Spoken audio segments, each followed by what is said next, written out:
so guys এনেকৈ আমি বনালোঁ মুড়ি ঘণ্টটো আপোনালোকে এইটো মুড়ি ঘণ্টৰ প্ৰিপাৰেশ্যন যদি চাব বিচাৰে তেতিয়াহ'লে ভিডিঅ'খন স্কিপ নকৰাকৈ শেষলৈকে অলপ চাই থাকিব আৰু আমি আশা কৰিছোঁ আপোনালোকে এনেকুৱা প্ৰিপাৰেশ্যন এটা ঘৰত এটলিষ্ট এবাৰ ট্ৰাই কৰিব গোটেইখিনি যিখিনি ইনগ্ৰেডিয়েণ্ট আমি ইয়াত ইউজ কৰিছোঁ সেইখিনি ডেছক্ৰিপশ্যন বক্সত আমি দি দিছোঁ ইমান ধুনীয়া হৈছে এইটো আপোনালোকৰ টেষ্টটো যিটো এৰোমা আছে যিটো ফ্লেভাৰ আছে জহা চাউলৰ সেইটো ওলাইছে ইয়াত আৰু গৰম মছলাটো মেইন USP হয় জহা চাউল আৰু গৰম মছলা চ' আপোনালোকে ভিডিঅ'খন অলপ চাই থাকিব আৰু কেনেকুৱা লাগিলে আমাৰ কমেণ্ট বক্সত জনাব আৰু অলপ কাইণ্ডলি ছাবস্ক্ৰাইব কৰি দিব hello' viewers welcome once again back to cook and move যেনেকৈ আপোনালোকে ইয়াত দেখিবলৈ পাইছে এখন বাহু মাছৰ মাথা হয় এইটো আমি বজাৰৰ পৰা লৈ আহিছোঁ তেওঁলোকে এইটো ভালকৈ পিচ কৰি দিছে আৰু এইটো আমি প্ৰথমত ধুই ল'ম আৰু নিমখ আৰু হালধি এইটোৰ লগত অলপ ৰাপ কৰি ল'ম আৰু তাৰপিছত আজি আমি বনাম বাহু মাছৰ মাথাইদি মুড়ি ঘণ্ট চ' গাইজ বলক কিচেনত গৈ আমি ট্ৰাই কৰোঁগৈ এটা নতুন ধৰণৰ ৰেচিপি মুড়ি ঘণ্ট ইয়াত কিন্তু মুড়ি ইউজ কৰা নহয় চিৰা মুড়িৰ কাম নাই চ' এনেকৈ আমি ধুই লৈছোঁ আৰু তাৰপিছত হালধি আৰু নিমখ দি পেলাই আমি এইটো ৰেডি কৰি লৈছোঁ এইটো আমি সানি লৈছোঁ যিটো বাহু মাছৰ মাথা আছিলে তাত এতিয়া আমি প্ৰিপেয়াৰ কৰিম মুড়ি ঘণ্ট এতিয়া আমি ইয়াত আদা অলপ মিক্স কৰি ল'ম গ্ৰাইণ্ডাৰত দি দিছোঁ আদা আৰু কেঁচা জলকীয়া অলপ আছে সেইখিনি আমি ইয়াত দি পেলাই ভালকৈ পেষ্ট এটা বনাই ল'ম ইয়াত আমি অলপ আলু কাটি লৈছোঁ আৰু এইটো আমি ভাজি ল'ম এতিয়া আমি আলুখিনি ভাজি লৈছোঁ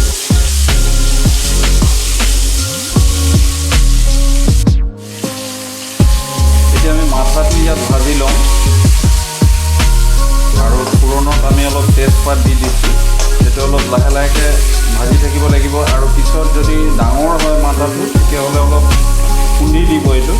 খুন্দি এইটো ভাজি হৈ যোৱাৰ পিছত এইটো যদি ভাঙি নাযায় তেতিয়াহ'লে অলপ খুন্দি দিব আপোনালোকে আৰু নহ'লে এইটো গোটা হৈ থাকিব তো প্ৰথমতে এইটো কিন্তু ভাজি ল'ব লাগিব আৰু ইয়াত ফোৰণত আমি অকল তেজপাতটো ইউজ কৰিছোঁ আপোনালোকে বিচাৰিলে অলপ গৰম মছলা হোল গৰম মছলা আপোনালোকে ইয়াত দিব পাৰে আমি মাথাটো এনেকৈ ভাজি লৈছোঁ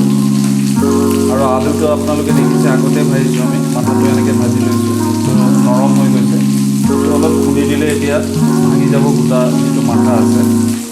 চ' এনেকৈ আমি ভাজি লৈছোঁ মাথাটো আৰু তাৰপিছত অলপ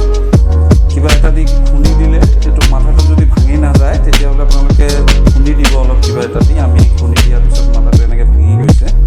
আৰু এতিয়া আমি এইটো প্ৰিপেয়াৰ কৰিম ইয়াত আমি আদাটো দি দিছোঁ এতিয়া জিৰা গুড়ি আৰু ধনিয়া গুড়ি অলপ দি দিম আৰু তাৰপিছত মছলাটো ৰেডি কৰি লৈ পেলাই গোটেইখিনি আমি যিটো ভাজি লৈছিলোঁ আলু আৰু বাহু মাছৰ মাথাটো সেইটো আমি ইয়াত দি দিম আৰু গোটেইখিনি মছলা দিয়াৰ পিছত আমি এইটো কুক কৰি লৈছোঁ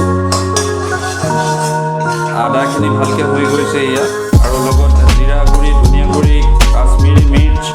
হালধি নিমখ জোখত দি দিছোঁ আমি আৰু এতিয়া আমি যিখিনি ভাজিছিলোঁ সেইখিনি ইয়াত দি দিম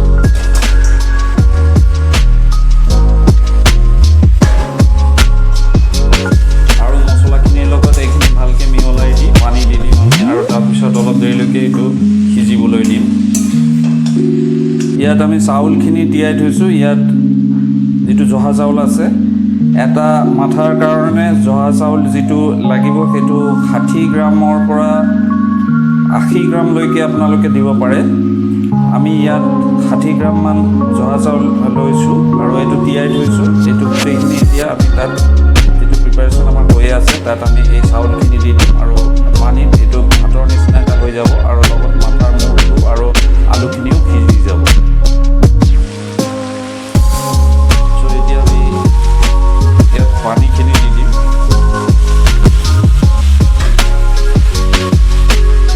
এতিয়ালৈকে আমি জহা চাউলটো ইয়াত দিয়া নাই অলপ দেৰিলৈকে এইটো হ'বলৈ দিম আৰু তাৰপিছত চাউলখিনি আমি ইয়াত দি দিম চ' ইমানখিনি জহা চাউল ইয়াত 60 গ্ৰামমান জহা চাউল আছে এটা মাথাৰ কাৰণে আমি এইটো ইউজ কৰিম আপোনালোকৰ যদি জহা চাউল নাথাকে তেতিয়াহ'লে আপোনালোকে চিৰা ইউজ কৰিব পৰা যায় চিৰাটো আপোনালোকে ইউজ কৰিব পাৰে কিন্তু হেতু অলপ লাষ্টত কৰিব কিয়নো চিৰাটো একেবাৰে গলি যাব এইটো চাউল আছে সো এইটো চাউলটো খিজিবলৈ অলপ টাইম লাগিব আৰু আপোনালোকে চিৰা ইউজ কৰিব পাৰে কিন্তু মুড়ি ঘন্ট এটোৰ নাম হলেও কিন্তু ইয়াত মুড়িৰ কোনো কাম নাই মুড়িৰ ঠাইত অলপ চিৰা আপোনালোকে ইউজ কৰিব পাৰে কিন্তু আমি কেতিয়াও নকওঁ আপোনালোকে চিৰা ইউজ কৰক আপোনালোকে ইয়াত জহা চাউলটো ইউজ কৰিব কিয়নো জহা চাউলৰ এটা নিজৰ ফ্লেভাৰ থাকে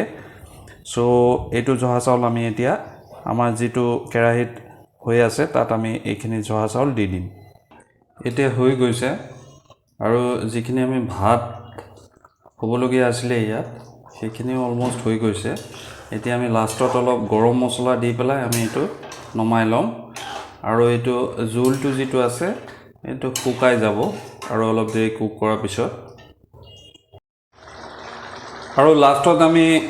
ইয়াত গৰম মছলা খিনি দি দিছো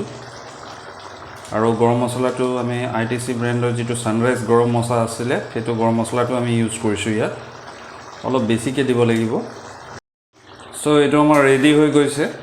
আমি ইয়াত পিয়াজ আৰু নহৰুটো কিন্তু ইউজ কৰা নাই অকল গৰম মছলা আৰু